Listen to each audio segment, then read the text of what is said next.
¿Cómo están ustedes? Desde el 2020 en adelante, nada de lo que se pueda hablar de gestión pública en el Perú o en el planeta entero estará alejado del efecto de la pandemia del COVID-19.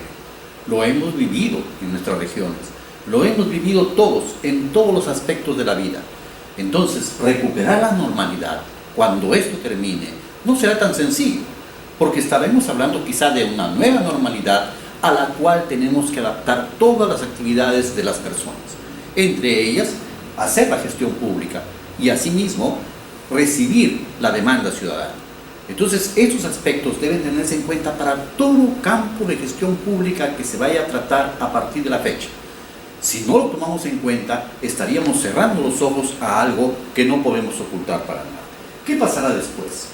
Si imaginamos a la gestión pública como un castillo de naipes, con esa fragilidad que a muchos les suponemos, vamos a pensar que el impacto del COVID-19 ha terminado así. Ha destruido con un fuerte martillazo la estructura endeble que teníamos. Consecuentemente, todo esto se vio afectado. Se vio afectado nuestra planificación, porque nadie había imaginado lo que iba a suceder. Se vio afectado también el recurso humano con el cual contamos. No olvidemos que la mayor parte, el mayor segmento de los recursos humanos en el Estado peruano pertenecen a un régimen del Decreto Legislativo 276, cuyos años ya superan en muchos casos los 60 de edad. Entonces se presentó un problema con las debilidades y comorbilidades que tenía gran parte de esta población laboral que no pudieron asistir a trabajar o que si asistían lo hacían de manera remota y no han podido todavía desarrollar al 100% las capacidades y competencias que estaban desempeñando. También ha fallado el control interno. ¿Por qué razón? Porque prácticamente no estaba implementado. Si hubiera existido un fuerte control interno, hubiéramos podido superar muchos de los desafíos planteados por la pandemia. Lamentablemente, situaciones como estas son las que nos llevan a que el esquema público en el Perú haya perdido confiabilidad. El ciudadano cada vez con mayor exigencia va a advertir que el sector público de poco sirve y esto puede llevar a una debacle general en el sistema. Quizá hemos pasado al caso del rey desnudo. Este es un cuento de Christian Andersen en el cual a un famoso rey de una comarca le engañaron que se le iba a confeccionar un traje especial con unos hilos tan finos que nadie podía verlos, que cualquier común mortal no podía verlos. Entonces lo vistieron, hicieron todo el gesto de vestirlo al rey y el rey sentía que estaba vestido, pero realmente no le estaban poniendo nada. Salió a las calles y todo el mundo guardaba silencio por el respeto al rey y el temor.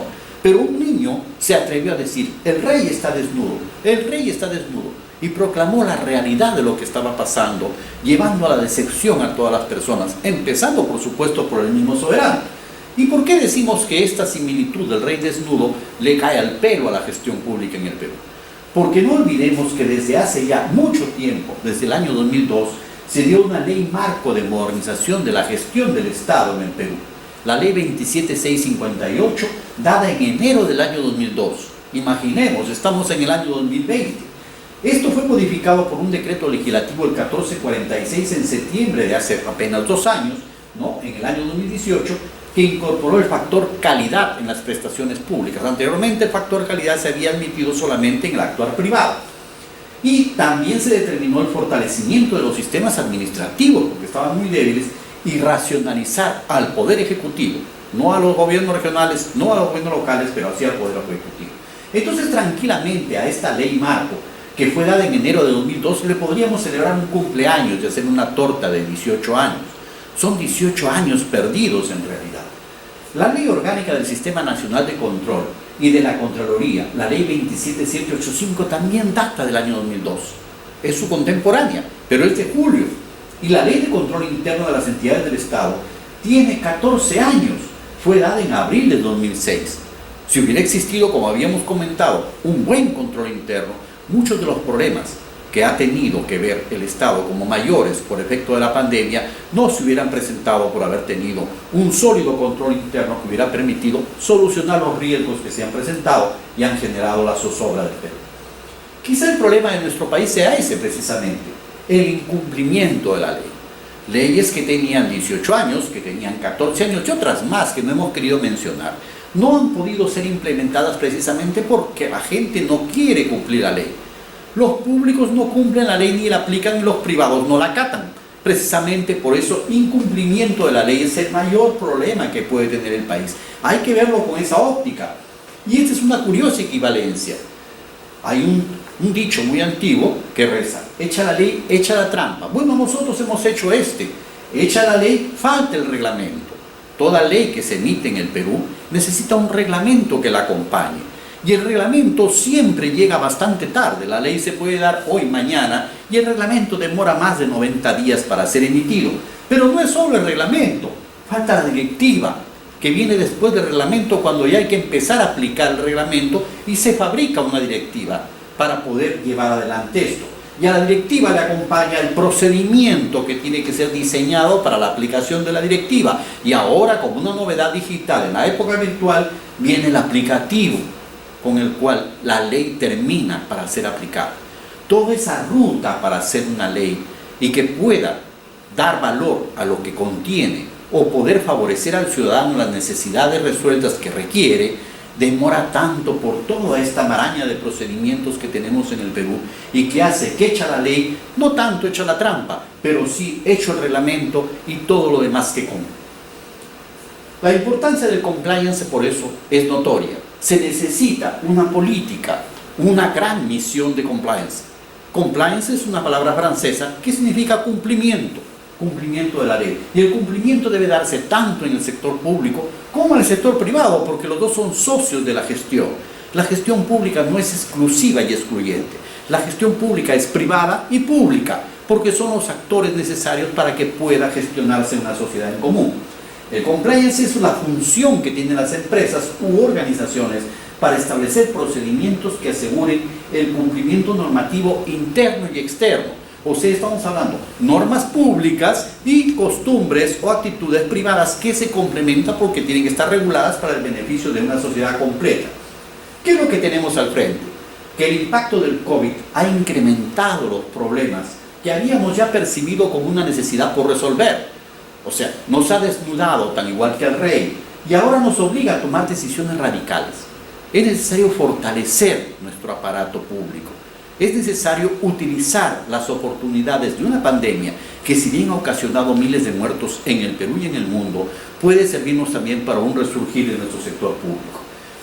Unas nubes tremendas se han presentado con mayor fuerza en el Perú, en el sector público. Las capacidades han disminuido. Como decíamos, ¿no?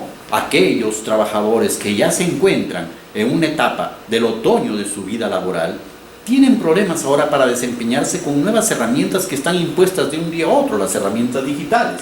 Las estrategias se han caído porque la planificación también desapareció.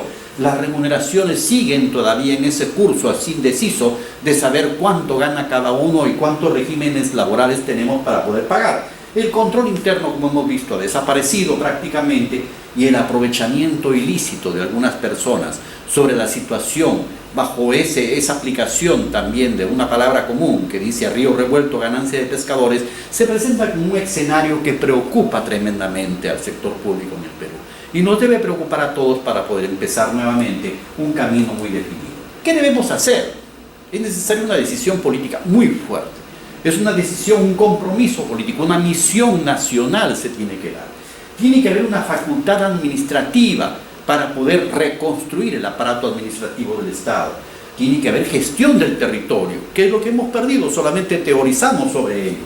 Y tiene que haber un fuerte contenido de orden interno en la reconstrucción del Perú, en su principio público y en su continuidad privada, en la sociedad beneficiosa y benéfica que hay de lo privado y lo público para hacer. ¿De quién es la culpa? ¿Es tu culpa? ¿Es tu culpa o es mi culpa? Al final de cuentas tendremos que entender que es culpa de todos. Es culpa de todos y nosotros todos tenemos que asociarnos, sociedad civil, gobiernos, de todos los niveles, el gobierno nacional, el gobierno regional, los gobiernos locales que son tan ricos en la necesidad que tenemos de aprender de las personas, tienen la culpa, todos tenemos la culpa y debemos tomar una decisión.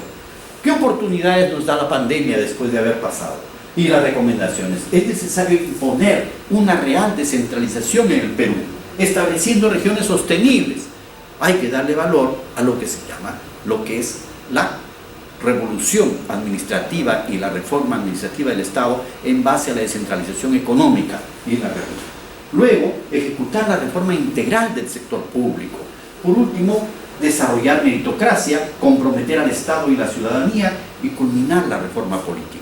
Nos falta todo eso para garantizar la escala ética de sus participantes, porque todo el sistema público tiene que ser reformado, como decíamos, imponiendo descentralización, ejecutando la reforma integral del sector público, ojo, y que tiene que estar atado también a la meritocracia y a una remuneración paralela y pareja para todos los trabajadores.